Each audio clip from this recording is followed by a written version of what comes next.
OKX Exchange Deposit and Withdrawal Guide for Beginners.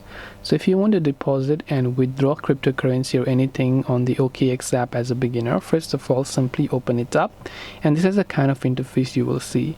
You can simply come to the Assets tab from the bottom right. Now if you want to deposit, maybe you want to receive crypto from somewhere else to this wallet, you can simply go to deposit. Now if you have not verified your identity, first of all, make sure that you do that. Then from there you'll simply be able to select a certain crypto and copy the wallet address. If you want to withdraw it, similarly tap on this little dots icon from the top left, then simply go to withdraw, then simply make sure that you verify the identity and paste the wallet address to which you want to withdraw, and then you'll be able to enter the amount of the crypto and then withdraw it.